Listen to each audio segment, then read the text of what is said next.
Thank you, Frank.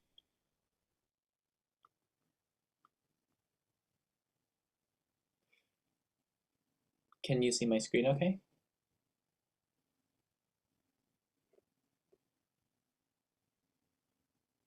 Yeah, we can see it. Okay. Hello, I'm the head of AtaxiaV and the SARA-Q project, Joseph Jang, and also a member of Voice of Calling. Today, I'm here to talk to you about when medicine meets engineering, and about objective, high-precision data for scalable and accessible rare disease diagnosis. Ataxia and SARA-Q, which is the project in which I'm the head of, is a diagnosis and rehabilitation platform for the rare disease ataxia. But first, what is ataxia? To introduce you, let us watch this short video by the National Ataxia Foundation. What is ataxia? Ataxia is a debilitating illness which affects a person's ability to walk, speak, see, and swallow. Ataxia has no prejudice.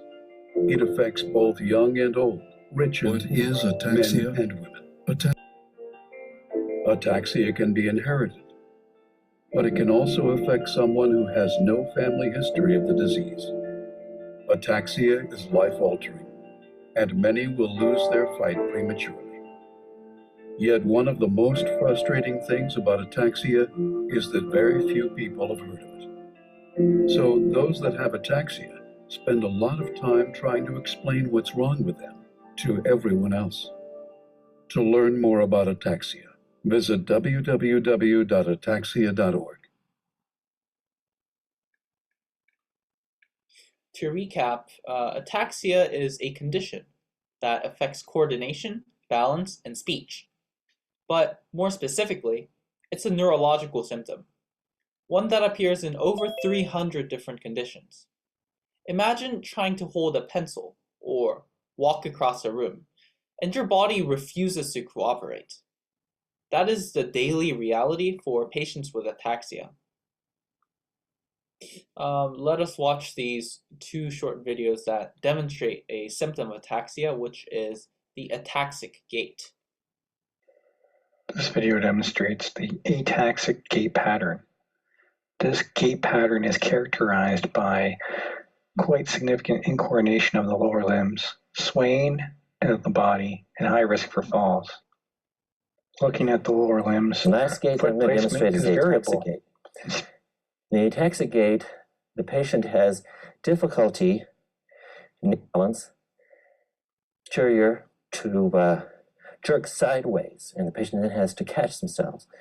Now, of course, one of the ways to bring out this particular type of problem is to narrow the station, asking the patient to walk tandem. So if I then am ataxic, and I then try to walk tandem, then I'm going to have difficulty walking.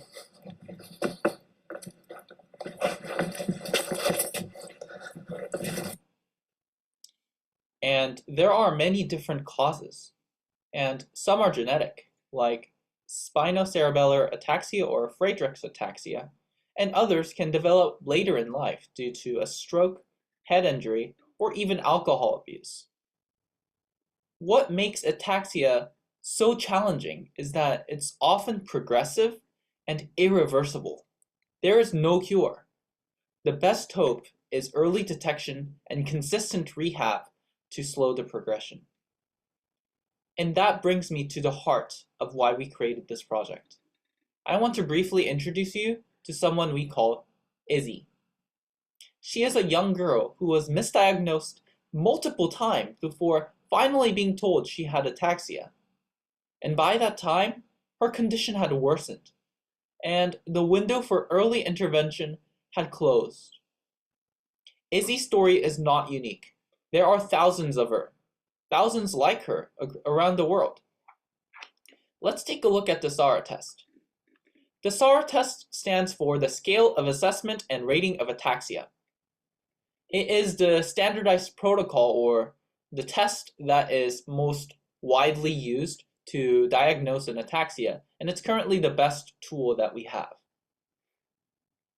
SARA is a 8-item performance-based scale, yielding a total of 0, from no ataxia to 40, most severe ataxia. The scores are based on patient performance of eight categories of gait, stance, sitting, speech disturbance, finger chase, nose finger test, fast alternating hand movements, and the heel shin slide. As you can see, diagnosing ataxia is not easy. It requires a specialist neurologist who knows what to look for. Traditional methods like the SARA scale involve physical tests that are manually scored by eye and require an in-person clinical visit. If you live in a remote area or a low-resource country, your chances of getting an early, accurate diagnosis are extremely low. And this is why we believe that democratizing diagnosis, making it accessible, affordable, and scalable, is not just a technological problem, but it's a human one. So how can we fix this? That's where SARA-Q comes in. SARA-Q is a digital platform that brings the traditional ataxia assessment into the 21st century. It replicates the gold standard clinical tool called the SARA scale, but instead of requiring a specialist in a hospital, it allows patients to self-assess right from their device. Let us watch these clips to demonstrate the existing SARA's testing procedure.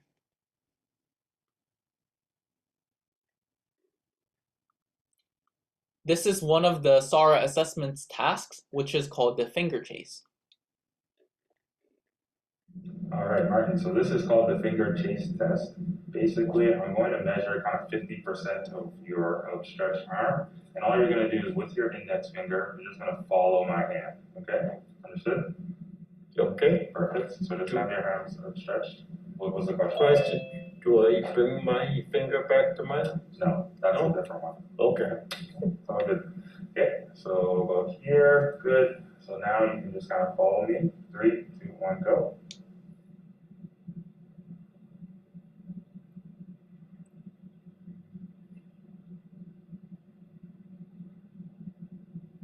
Okay, good job. And the next test is the task called nose finger test. It is also on the SARA assessment.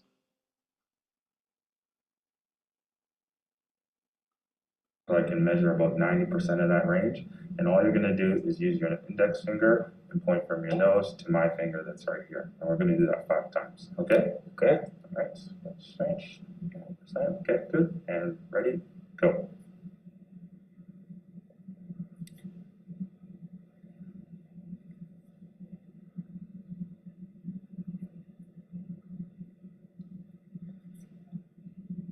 Perfect. Good job.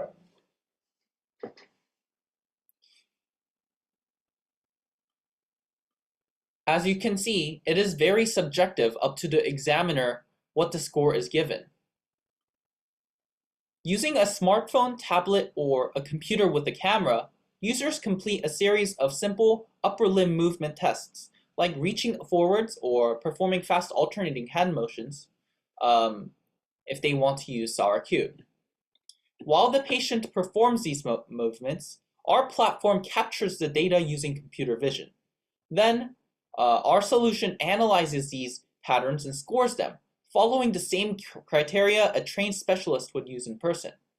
As you can see, our solution completely removes the subjective nature of the existing SARA scale and replaces it with a completely objective numerical scale that is judged by a computer. So, what does this really mean in practice? It means that someone like Izzy, whether she lives in Seoul, rural India, or a small town in South America, can now get an objective assessment of our motor function. No travel, no wait lists, and no specialists required. This is more than just a remote diagnostic tool.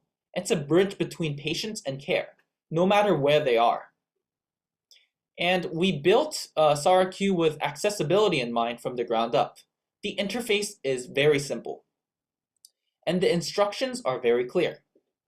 And we've designed it to be usable even by patients who may have tremors or coordination difficulties.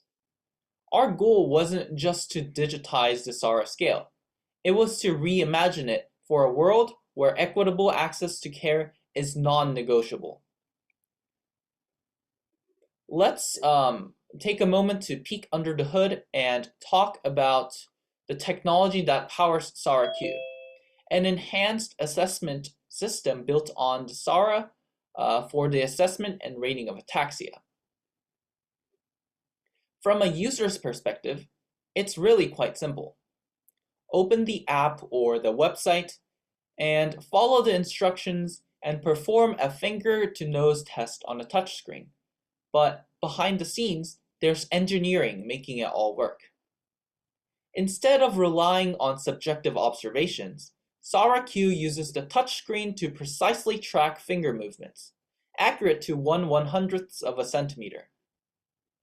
And our system extracts quantitative features like deviation area, motion discontinuity, and tremor patterns, then feeds them into an algorithm based on the traditional SARA scale.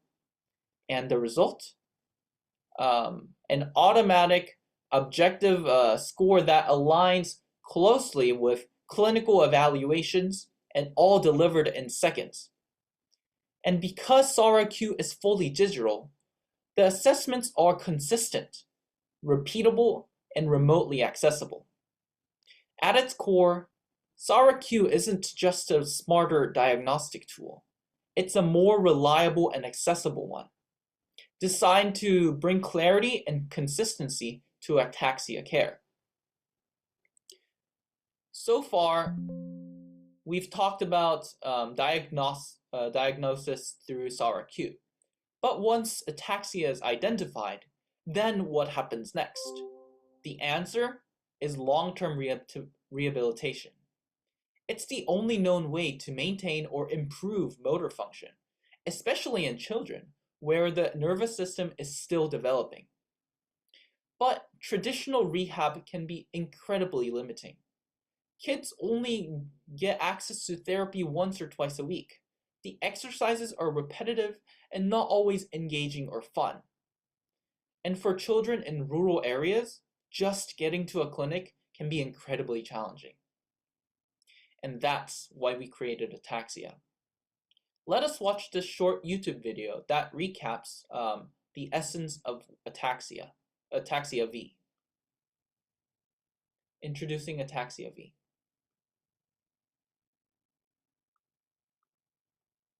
Hi, I'm Hamosu Wu. We will introduce our application program AtaxiaV, Quantitative Assessment and Treatment System for Ataxia on the Cloud. Ataxia is a degenerative disease of the nervous system that is caused by damage to the cerebellum. Ataxia is similar to the Parkinson's disease. Some patients have trouble walking, speaking, swallowing, or moving their eyes. In some cases, ataxia can even lead to death. Although it is a serious condition, it is rare, so data and research on it are lacking. In order to evaluate ataxia of the upper limbs, neurological tests include the finger-to-finger test, the finger-to-nose test, and the PEG test. The problem with these tests is that it is difficult to obtain a quantitative value, and as a result, leads to inconsistencies in evaluating the patient's condition and treatment effectiveness. We developed AtaxiaV1 to ensure that all patients were tested and diagnosed in a standardized environment, implementing the use of computers during the process to obtain the quantitative data accurately. AtaxiaV1 collects quantitative data by testing and analyzing the abnormality in patients' upper limb motor control through online resources. In a 900 by 600 region on a 1080 by 1920 touchscreen monitor, a patient draws a straight line connecting the starting and ending squares with their fingers as the system simultaneously collects the data. An analysis is performed on the number of failed attempts, times a patient's finger moves out of the designated experimental area, discontinuities, reverse movements, completion time, and total deviation area. Using OpenCV and a blue marker, AtaxiaV2 aims to eliminate the limitations of the patients on a computer screen by conducting the experiment in a 3D environment, which is similar to current diagnosis methods. Ataxia V3 was developed to not only test and to bring quantitative data, but to perform rehab exercises as well. We developed Ataxia V3 to make 3D games using Unity and Leap Motion controllers so that patients can participate more actively in testing and rehab exercises. The touching rhythm game is where patients touch randomly appearing balls to make them disappear, and through this game you can test the stretching and pointing of the arms and shoulders. The throwing object game is a game in which you grab a box and throw it to hit a target, testing the grip strength of your hand and the control of the patient's arm to initiate the throw. The voice recognition maze game is where patients give a command with their voice to move a ball in one of 4 directions. Up, down, left, right, to collect coins located around the maze so that speech-impaired patients can continue to speak and practice targeted pronunciation. We are currently developing an accumulating stage on the cloud, and we plan to try clinical trials on ataxia patients. The web app system of Ataxia serves as a data-intensive application, as it can be easily accessed without an expert, with a reasonable operating cost and no prerequisites required to run the system. With the data collected, machine learning will diagnose ataxia patients more accurately and develop new treatment methods as soon as possible.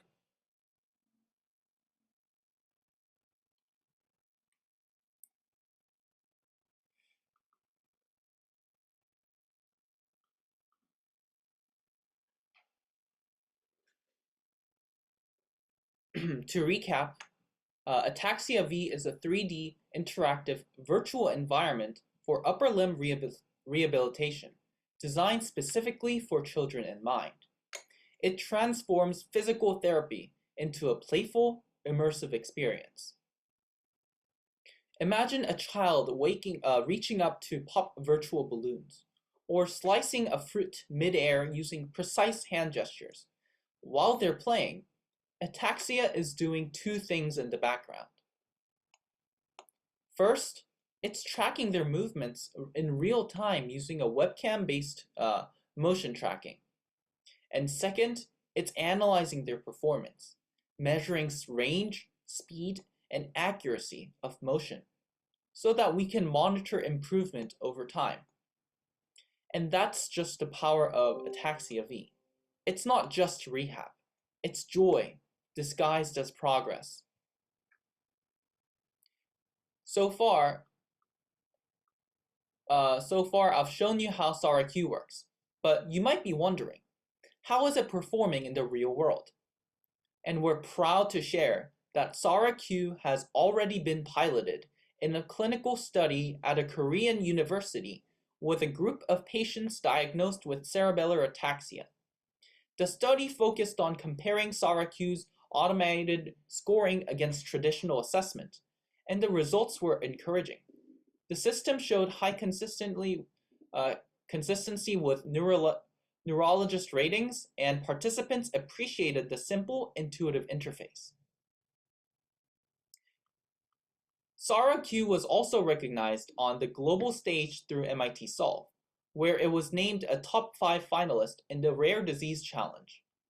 This recognition highlighted not only the technical innovation of our system, but also its potential to expand access to neurological care for underserved populations.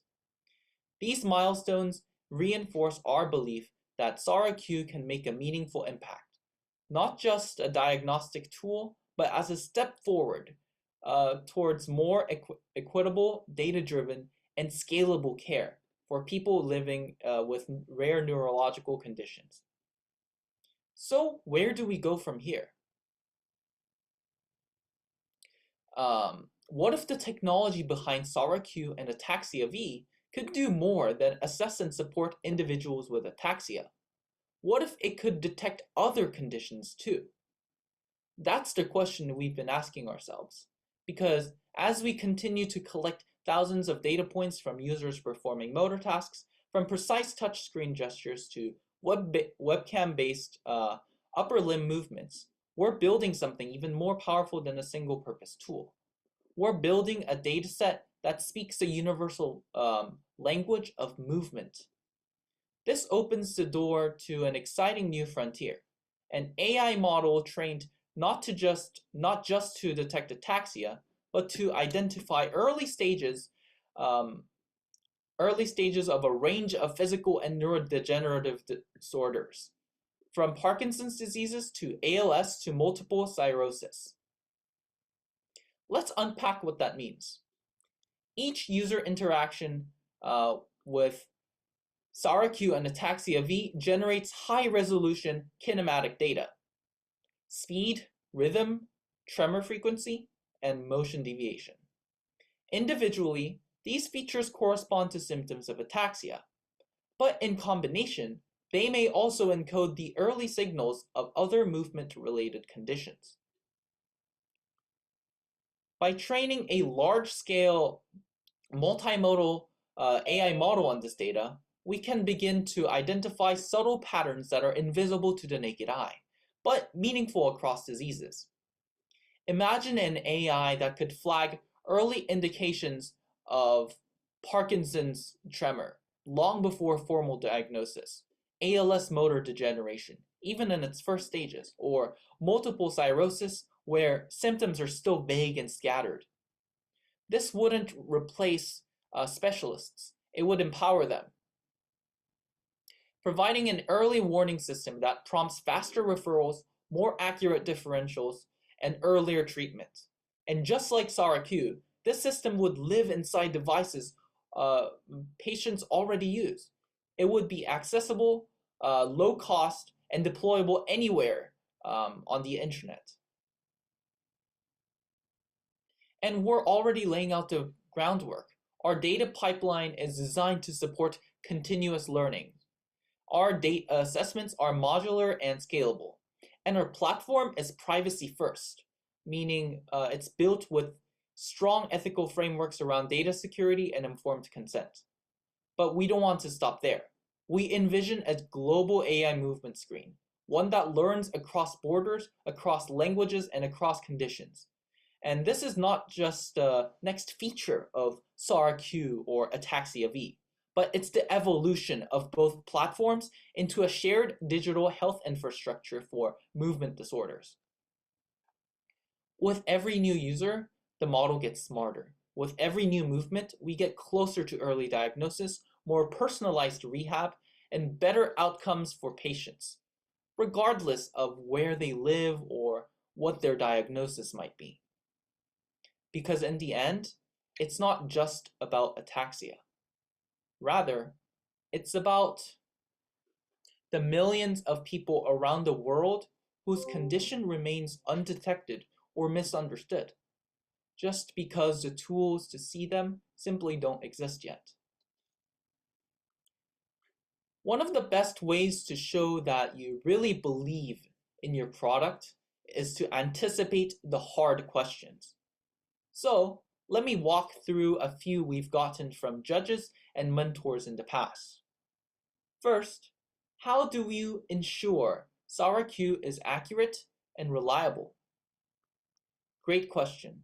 SARA-Q is based on the traditional SARA scale, which has been clinically validated. We're currently running studies comparing our digital scores with neurologists' assessments. So far, we're seeing strong alignment. As we gather more data, we'll refine the algorithm even further. Next, is it really accessible to people with low tech skills or mobility issues? Absolutely. It runs in a browser or app and doesn't require any special hardware. We're even developing an offline version for areas with unstable internet. And another frequent question, how are patients involved? Patients and caregivers are core to our process. They provide feedback, complete surveys, and even co-design features. They're not just users, they're co-creators in our project. We know the road ahead isn't easy by any stretch of the imagination, but we've already built the team, the tools, and partnerships to make it happen. None of this happens in isolation, and we're incredibly proud to be partnered with an organization that shares our commitment to inclusive technology. Voice of Calling. Voice of Calling is a non-profit organization that has been founded in 2018 by young computer scientists with a simple mission: to use their skills to help those without access to computer science education. But their purpose extends far beyond simple education. They take on projects wherever there's a need: coding, robotics, or even humanitarian aid. Their motto is, "We do not let our age restrict the good that we can do." And they really mean it. Current initiatives include building coding camps for foster children in the US, launching a national algorithm competition in Tanzania, and, of course, collaborating with us on SARA-Q and AtaxiaV. Every Saturday, members of Voice of Calling meet online to fix computers, create educational content, and plan their next impact-driven project. From Tanzania to Korea to America, they've shown that when young people come together with purpose, they can divide the digital divide and change lives. We're honored to build alongside them.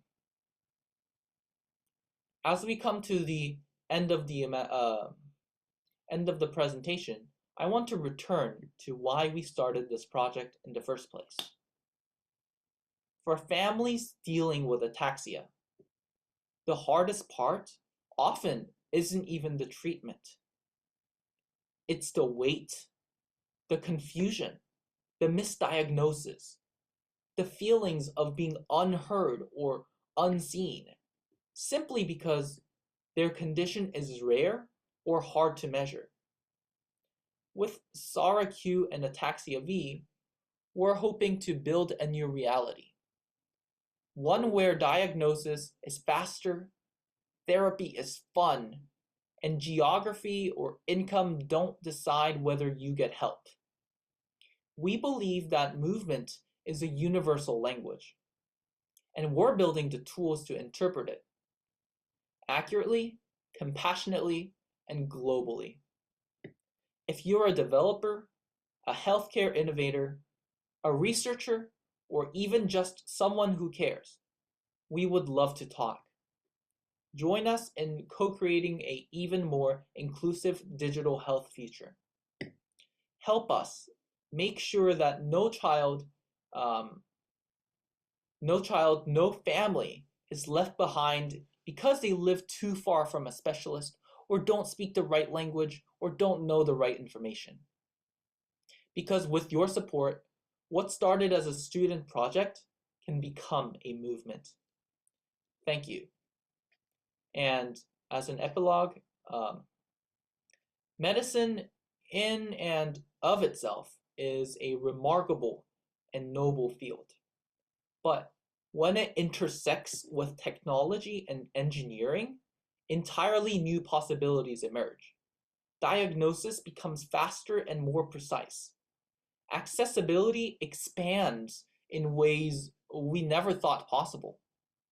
The data we can collect now becomes vastly more valuable. And above all, we move closer to a world where no one is excluded from care, where treatment is not determined by wealth or location, but offered with equity and dignity. And at the heart of that transformation are engineers like you. Engineers are not confined to a single field.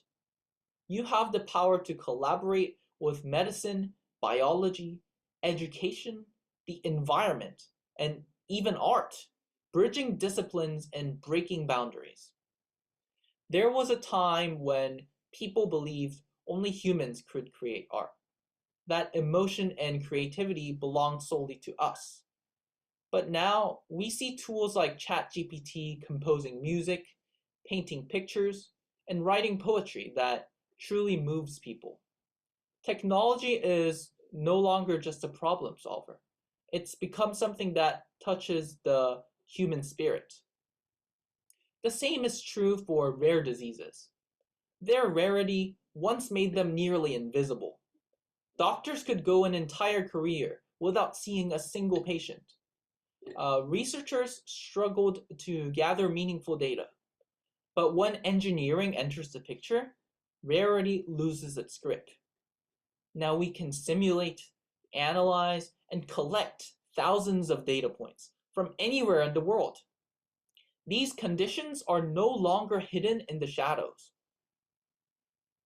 And today, here we are, sitting in our own homes across opposite sides of the planet, connected through one simple video call.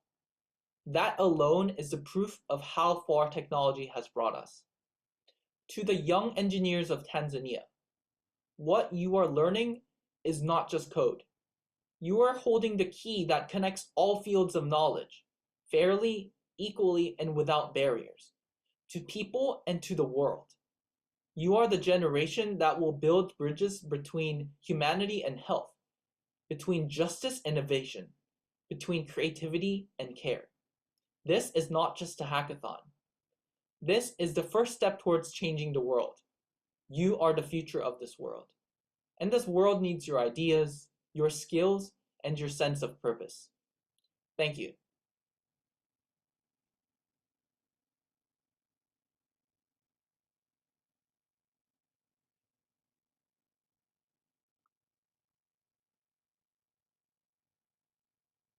Frank, I'm finished with the speech. Okay, so thank you very much for very nice presentation, very touching actually. I'd like to welcome some questions. So anyone with any question, the stage is yours. You can ask Mr. AtaxiaV.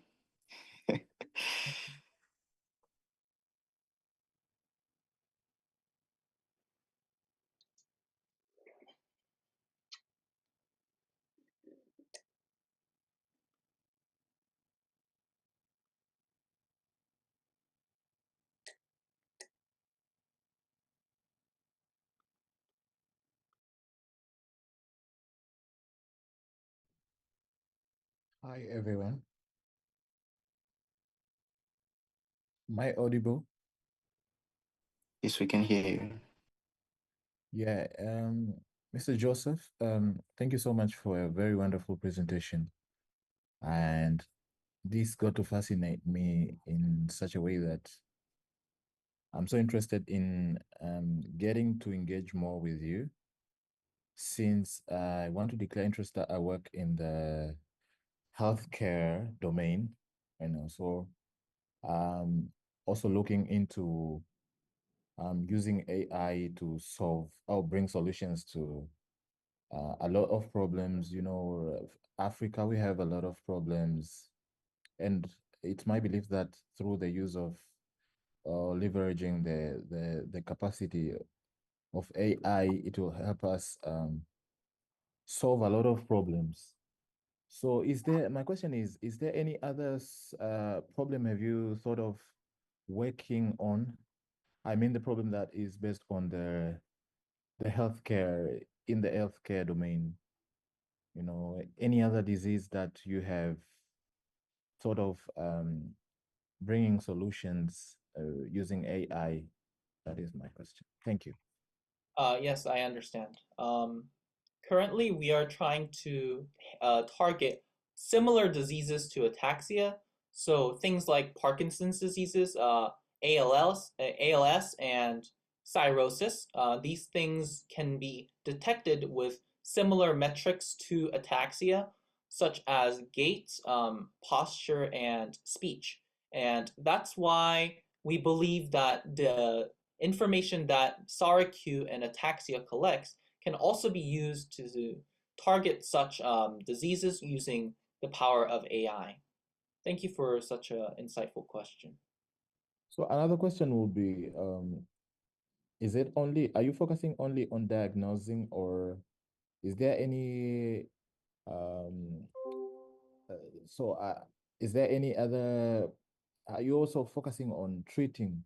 Is there any how you can treat a disease Yeah, as I've seen you have presented, is sort of using gestures to diagnose that disease. So how is that disease being treated? Does it also use sort of physical actions to treat it, or can we use AI to treat uh, diseases, some of the diseases? In the case of ataxia and things like Friedreich's ataxia, there actually is no cure.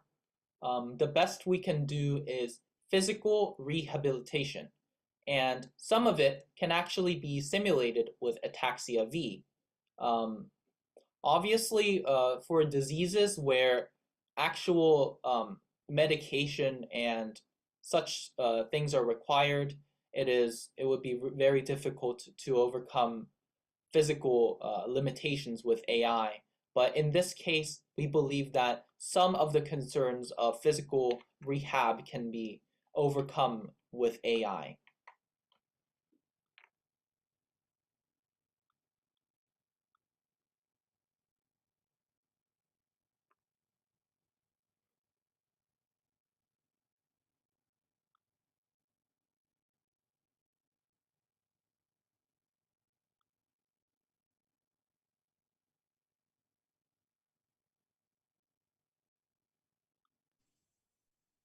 Okay, thank you, Mr. Eli, for asking.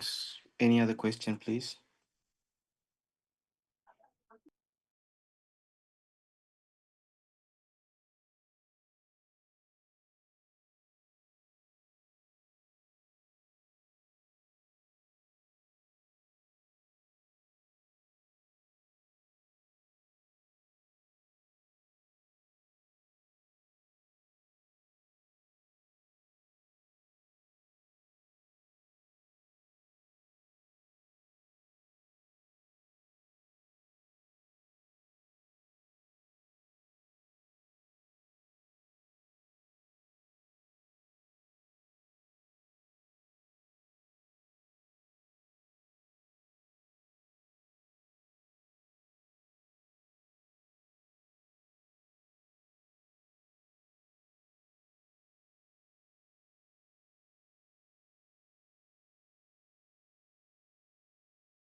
As to how we can collaborate, when we do expand on our AI ventures, we have not delved too far into that field. Um, Maybe you could help us with training the AI and collecting more data.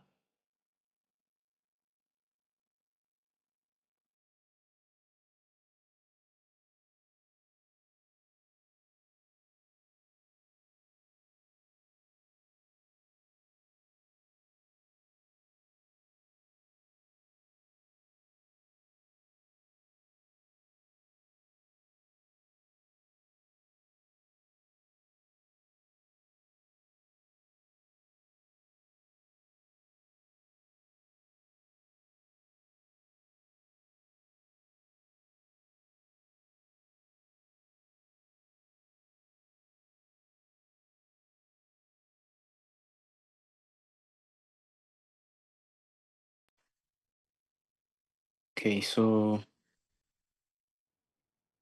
as I'm speaking, you'll be collecting your questions, and then you can just unmute your mic or raise your hand, and then you can proceed presenting. I mean, asking if you have any question or you just want to present something or shout out or anything you'd like to speak to our guest speaker or any other participant, you are free to do that.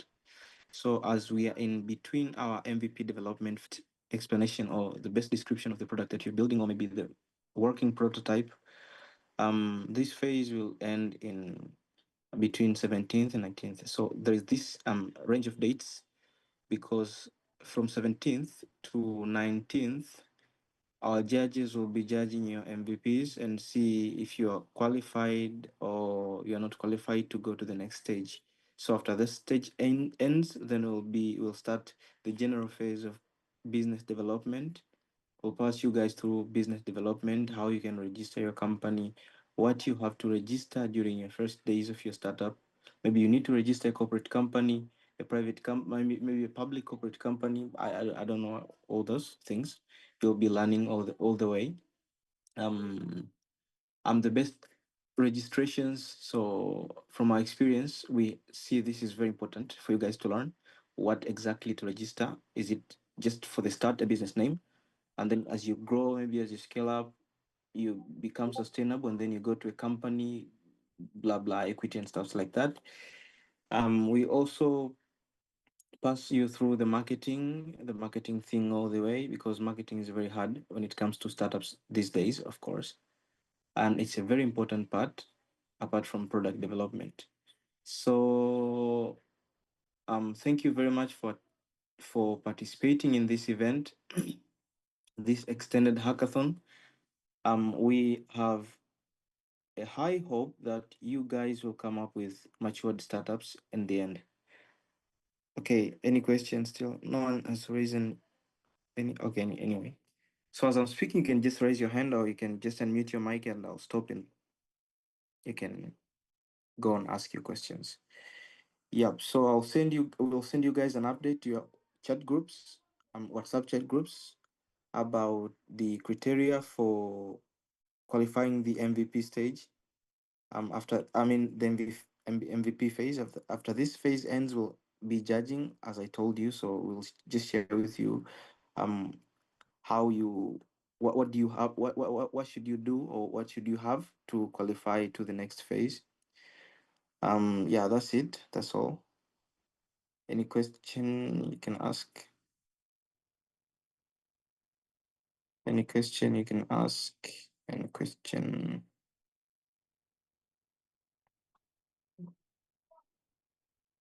Okay, maybe our speaker, if you have anything to add, things to add on top of your presentation, that will be great. This will be a great time to do that. We have 11 minutes time. Well, I guess this could be a great time to show off our mock-up of the Ataxia or the SARA-Q simulation. It is actually available for everyone to test on our website, AtaxiaV.net. I'll send a link down below so everyone can try it out during this time.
So, Mr. Joseph, what if we try and then we realize that we're suffering from ataxia V? I mean, is it SARA-Q or ataxia V? Which one is the disease? I think SARA-Q, or this one, the one that I sent currently, that one's for the diagnosis of ataxia. But this tool doesn't automatically have, the necessary algorithm to decide or diagnose whether you actually have ataxia.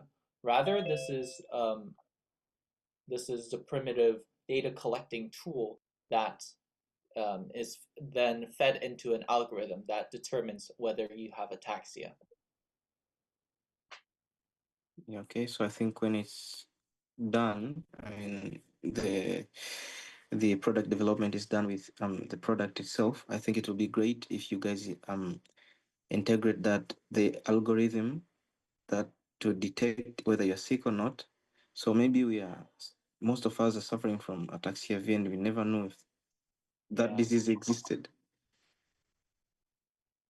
That is the key of our project SARA-Q and AtaxiaV, to spread awareness, make sure that as many people know about ataxia as possible.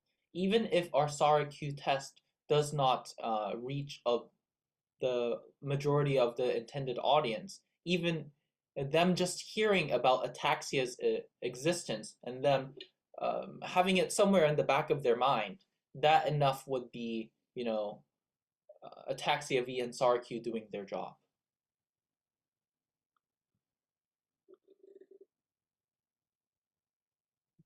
Thank you very much. Thank you. Thank you for this great opportunity to present at this hackathon.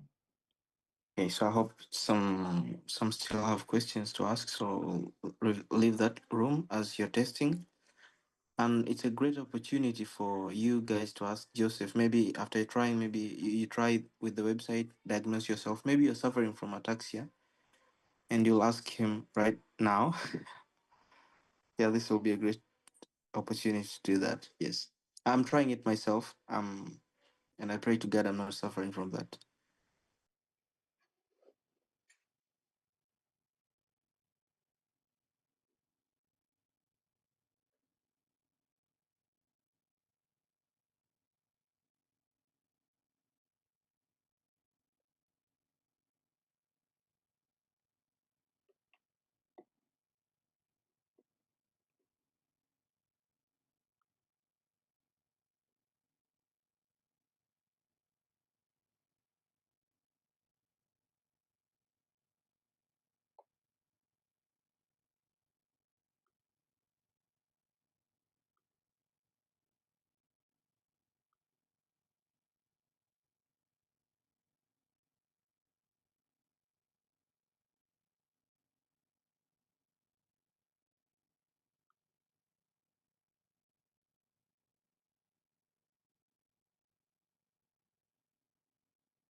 Okay, so I think there's not any other question. We've waited for quite a good time for the questions. So thank you very much, Mr. Joseph, for joining us and giving us such a nice presentation. Quite liberating presentation. This presentation will be available in YouTube. Let me try sending the link. It's live right now, so sorry.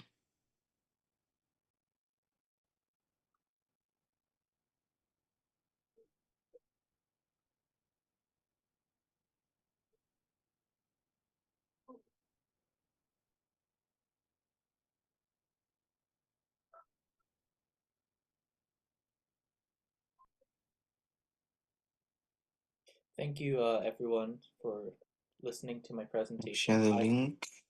You have a wonderful rest of hackathon and have a wonderful day. Thank you so much for having me.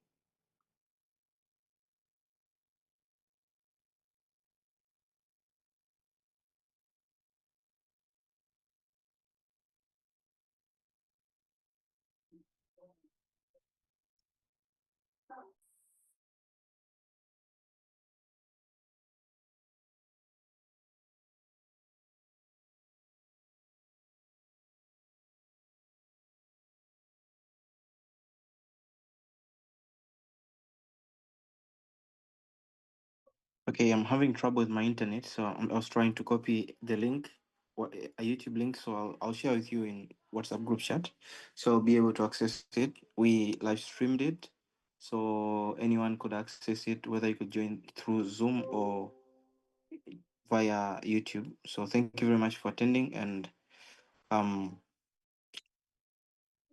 wish you guys a very nice extended hackathon, very nice product development. Yeah, thank you very much.